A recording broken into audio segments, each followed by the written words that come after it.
বিসমিল্লাহির রহমানির রহিম। হে সমস্ত জগতবাসী, আজ আমি শামীম আলী চিশতি আপনাদের সামনে যে আলোচনাগুলো নিয়ে হাজির হলাম, সেই আলোচনাগুলো অবশ্যই খেয়াল করে শুনতে হবে। আর যদি খেয়াল করে না শোনা হয়, একটু একটু শোনা হয়, তাহলে কি হবে? গীবত হবে। আর গীবত করলে কি হয়? আল্লাহ কোরআনের সূরা হুজরাতে বলেছেন, যারা নিন্দা করে, গীবত করে, তারা মৃত ভাইয়ের মাংস খাওয়ার সমান। আবার এটাও আল্লাহ বলেছেন, অবশ্যই তোমরা মৃত ভাইয়ের মাংস ভক্ষণ করিতে চাও না। তাই আমরা অবশ্যই সম্পূর্ণ আলোচনাটি শুনব। আচ্ছা, আলোচনার হেডলাইনে আপনারা যেটি পেয়েছেন সেটি হলো, দেখেন যে হে মানুষ, আপনার পিতা কয়জন? আপনার পিতা কয়জন? এটা কেমন কথা? শরীয়তের ভাষায় বা আমরা যে কোনো স্তরের লোকই হই না কেন, একটা কথা ভিতরে কাজ করবে যে এই লোকটাকে ভালো মনে করি, জ্ঞানী মনে করি, কিন্তু এই লোকটা কি বলল যে আপনার পিতা কয়জন? কেন? একজন সন্তানের পিতা তো একজনই, যিনি আমার জন্মদাতা। দেখেন, জন্মদাতাকে পিতা বলতেছি কেন? তার থেকে, তার উছিলায় আমি পৃথিবীতে এসেছি, তিনি আমাকে ভরণ পোষণ দিয়ে আমাকে বড় করেছে, তাই আমরা তাকে জন্মদাতা পিতা বলে থাকি। কিন্তু দেখেন, পিতা কিন্তু আরো অনেক জায়গাতে আছে। যেমন নিজের পিতাকে আব্বা, বাবা বলে ডাকে। ঠিক দেখেন, নিজের যে শ্বশুর আছে তাকেও কিন্তু পিতা বা আব্বা বলে বা বাবা বলে ডাকে। তবে আজকে যেটি আমি বলতে চাচ্ছি, দেখেন, তাহলে নিজের শ্বশুরকে পিতা বা বাবা কেন বলা হয়? যে আমি যাকে গ্রহণ করেছি তাকে সে জন্ম দিয়েছে, তার পিতা তো আমারও পিতা। তাহলে দেখা গেছে যে সেখানেও বাবা বা আব্বা বলে আমরা ডেকে থাকি। এ হলো দুইটি। এবার আসবো ইব্রাহিম খলিলুল্লাহ, যিনি জাতির পিতা, তিনিও কিন্তু পিতা। তাহলে সে পিতা হলেন কেন? তিনি মুসলমান জাতির পিতা, এটি আমরা জানি, এবং তাকে পিতা বা বাবা বলেই জানি। এ হলো তিনটি। আচ্ছা, তো এবার আসবো, যদি আপনাকে কেউ বিবাহ করার সময় উকিল দেয়, তিনিও কিন্তু আপনার উকিল শ্বশুর, তাকে দেখলেও কিন্তু আব্বা কিংবা বাবা বলে ডাকা হয়। আর যাকে ডাকা হয় সেও কিন্তু খুব আনন্দের সাথে বলে যে আমার ছেলে মেয়ে না থাকলেও আমার উকিল মেয়ে, সেই মেয়েটি বিবাহ হওয়ার পর আমি একটি ছেলে পেয়েছি যে আমাকে বাবা বলে ডাকে, আমার খুব ভালো লাগে। তাহলে সেটাও কিন্তু একটা পিতা। তো এবার আসবো যে আদম আলাইহিস সালাম, যিনি আমার আদি পিতা বা আপনার আমার আদি পিতা, প্রথম পুরুষ, সেও কিন্তু আমাদের পিতা। তাহলে দেখেন, যখন কোনো মানুষকে বলা হয় যে আমাদের পিতা একজন নয় বহুজন আছে, তাহলে সেই একটি মানুষ হঠাৎ করে কিন্তু সে রাগান্বিত হয়ে যায় বা একটা গীবত করে কিছু বলে বসে, কিন্তু সম্পূর্ণ আলোচনা কিন্তু শোনা হয় না। অবশ্যই সম্পূর্ণ আলোচনাটি আমরা শুনব। তবে দেখেন যে এই পর্যন্ত যে কয়জন পিতা আমরা বের করেছি, একটা পিতাকেও কিন্তু ফেলে দিতে পারবেন না, সবগুলি কার্যকর, কিন্তু এক একটা পিতা এক একটা স্তরে। আচ্ছা, গেল এটা। এবার যদি আমরা আসি যে আমরা ছোটবেলায় যে মাস্টারের কাছে পড়েছি, যে আমাকে ক খ গ ঘ শিখিয়েছে, তিনি আমাকে কখনো কখনো শাসন দিয়েছে, কখনো কখনো আদর করে বাবা বলে সে আমাকে ডেকেছে, আর বলেছে কি, বাবা এটা এভাবে পড়ো, ওটা ওভাবে পড়ো। অনেক ধৈর্য নিয়ে আমরা দুষ্টমি করেছি, এদিক সেদিক খেয়াল করেছি, ঠিক মতো পড়িনি, কিন্তু সে আমাদেরকে যতটুকু শাসন করেছে এর চেয়ে বেশি বাবা বলে ডেকেছে, বাবা এটা এভাবে পড়ো, বাবা এটা এভাবে পড়ো। তাহলে যিনি আমাকে বাবা বলেছে তিনিও আমার পিতার সমতুল্য, তাকে পিতার সমতুল্যই আমাদেরকে জানতে হবে। গেল এটা।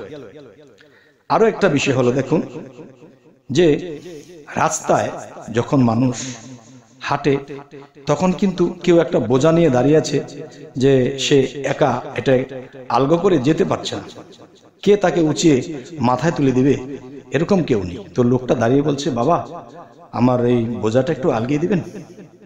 আচ্ছা বলেন তো, এত এত বাবা থাকতে রাস্তায় দাঁড়িয়ে যখন একটা লোক বলল যে বাবা আমার বোঝাটা একটু আলগিয়ে দিবেন, তখন আপনি বলেন আচ্ছা ঠিক আছে বাবা ধরেন আপনার বোঝাটা আলগিয়ে দিই, তাহলে এটা কোন বাবা? আচ্ছা, তাহলে এটাও কিন্তু একটা মহব্বতের বাবা চলার পথে। আচ্ছা, আমি যে তার বোঝাটা আমি উঁচু করে দিয়েছি তার মাথায়, যদি এই লোকটি কখনো কয়েক মাস পর বা 1 বছর পরে যদি সেই লোকটি দেখে যে আমি কোথাও একটু হোঁচট খেয়ে পড়ে গেছি বা আমাকে দেখার কেউ নেই, আমি অসুস্থ হয়ে পড়ে আছি, তখন সেই লোকটি কিন্তু আমাকে চিনবে, আমার কাছে যাবে, বাবা তোমার কি হয়েছে, এতটুকু অন্তত পক্ষে জিজ্ঞাসা করবে। এরপরে বাকি কি করবে সেটা পড়ে। কিন্তু আমাকে জিজ্ঞাসা করার মতো একটা লোক হয়ে গেল যে সে মনে করবে যে সে আমার বোঝা মাথায় তুলে দিয়েছিল, এতটুকুই সম্পর্ক তার সাথে। কি বাবা কি হয়েছে? সেদিন তো বাবা বলেছ উভয়ে, কিন্তু আজ বাবারে আমি তো এই সমস্যায় পড়েছি। তখন তাকে ধরে বাড়িতে নিয়ে গেছে। তাহলে অতটুকু সম্পর্ক কিন্তু মানুষকে বাবা পুত্রের সম্পর্কের মতো হয়ে যায়। আচ্ছা, এটা গেল একটা বিষয়। এখন বলবো, এতগুলো পিতার ভিতরে, এতগুলো বাবার ভিতরে, এতগুলো আব্বার ভিতরে তাহলে সবচেয়ে বড় পিতা কে? সবচেয়ে বড় পিতা কে? সেই সবচেয়ে বড় পিতা যেটা, সেটাই আমি এখন বলবো। সেটা হলো, দেখুন, মানুষ যখন বলে যে এই পৃথিবী যিনি সৃষ্টি করেছেন, যিনি এই সমগ্র পৃথিবী সৃষ্টি করেছেন, এবং দেখা যায় প্রত্যেকটা প্রাণীকে আল্লাহ খাওয়ান দিচ্ছে, যার যেখানে যা লাগে তাই দিচ্ছে, তাহলে মহাবিশ্বটা কিন্তু একটা সংসার। আর সেই সংসারের কর্তাকে আল্লাহ, আল্লাহ নিজে এই বিশ্বজগৎ চালাইতেছে। কার কোন জায়গায় কি লাগবে সমস্ত কিছু তিনি দিচ্ছে। তাহলে এই জগৎ সংসারকে যিনি ধরে রেখেছে, এই জগৎ সংসারকে যিনি লালিত পালিত করতেছে, তিনিও কিন্তু জগৎ পিতা। তাহলে যতগুলো পিতার কথা বলেছি, কোন পিতাকে আপনারা ফেলে দিতে পারবেন সেটি অবশ্যই কমেন্টে লিখবেন। এবং আরো একটি কথা বলবো যে মূলত আমরা এই পিতা শব্দের যে মানুষগুলো আছে, যেমন যদি আমার দাদা হয়, সেও কিন্তু আমার পিতার সমতুল্য, সেও কিন্তু আমাকে আদর করেছে, কোলে নিয়েছে, পিতার সমতুল্য তাকেও মানতে হবে। তো যতগুলো পিতা বা যতগুলো আব্বা, যতগুলো বাবার কথা বলা হয়েছে, এর মধ্যে অবশ্যই আপনারা জানাবেন যে কোন পিতাকে আমরা ফেলে দিতে পারব এবং কোন পিতাকে আমরা উচ্চস্থানে রাখবো। এই বিষয়টি আজকে যাই কিছু আলোচনা করা হলো, এই বিষয়টি কমেন্টের মাধ্যমে আপনাদের কাছে আমরা জানব। এবার গেল এই সাবজেক্ট। এবার আরো একটি পিতার কাছে চলে যাব। সেটি হলো কি, আল্লাহ বলেছে কি, হে রাসূল আপনার হাতই আমার হাত, হে রাসূল আপনার বাক্যই আমার বাক্য, আপনার কথাগুলোই আমার কথা। আচ্ছা, এবার আসবো যে আল্লাহ কিন্তু এটিও বলেছে, হে রাসূল যে আপনার সাথে আমি আছি, আপনি আমার সাথে আছেন, দুই মিললে একাকার। আবার কোন কোন আয়াতে আল্লাহ বলেছেন, যারা রাসূল হইতে আমাকে পার্থক্য করিবে তাদের শাস্তি হবে। যে রাসূল থেকে আল্লাহকে আলাদা করা যাবে না, কারণ বন্ধুকে ছাড়া বন্ধু থাকতে পারে না। আচ্ছা, এর মধ্যে আরেকটা বিষয় হলো, রাসূলকে যখন বলেছে, হে রাসূল আপনার হাতে আমার হাত, আপনার জবানে আমার জবান, আপনাকে যদি কেউ সেবা করে তাহলে আমাকে সেবা করা হয়, আপনাকে যদি মহব্বতে কেউ বাবা বলা হয় তাহলে সেটাও আমি পাই। আচ্ছা, এবার রাসূল কি বলেছে? রাসূল বলেছে যে দেখো, আমাকে দিয়ে নবুয়ত খতম, নবী আর আসবে না, তাই পরবর্তীতে বেলায়েত চালু হবে। আর সে বেলায়েতের মধ্যে যারা ওলি আউলিয়া কামেল মুর্শিদ থাকবে, তাদের হাতই আমি রাসূলের হাত, আর রাসূলের হাত আল্লাহর হাত। তাহলে রাসূলকে সন্তুষ্ট করলে আল্লাহ সন্তুষ্ট হবে। আর রাসূল সন্তুষ্ট হবে কি করলে? ওলি আউলিয়া কামেল পীর মুর্শিদ যারা আছে, অকামেলের কথা বলছি না, যারা কামেল, এদেরকে যদি সেবা করা হয়, এদেরকে যদি ভালোবাসা হয়, তাহলে রাসূলকে ভালোবাসা হয়। আর রাসূলকে ভালোবাসলে আল্লাহকে ভালোবাসা হয়। যদি নিজ মুর্শিদকে নিজের পিতার মতো দেখি, যে তিনি আমাকে অনেক শিক্ষা দিয়েছেন, আদর দিয়েছেন, ভালোবাসা দিয়েছেন, তাহলে বোঝা গেল আমার যিনি পিতা জন্মদাতা ছিলেন, তিনি আমার ভরণ পোষণ দিয়ে এই দেহটাকে বড় করে তুলেছে। কিন্তু যিনি মুর্শিদ, যিনি শিক্ষক ছিলেন ছোটবেলায়, তারা কিন্তু আমার পিতারই সমতুল্য।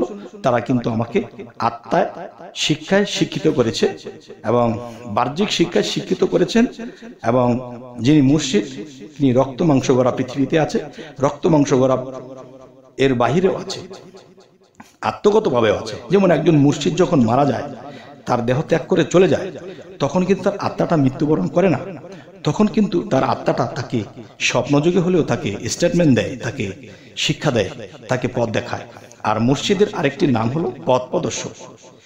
আচ্ছা, তাহলে বোঝা গেল যে এত জায়গায় পিতা বলে আমরা এসেছি।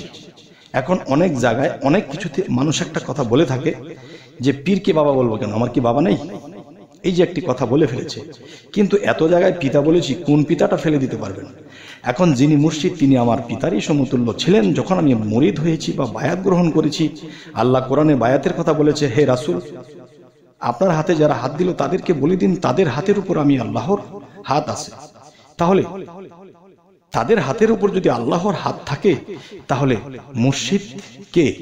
তাওহীদেরই মুর্শিদ আমার মুহাম্মদের নাম।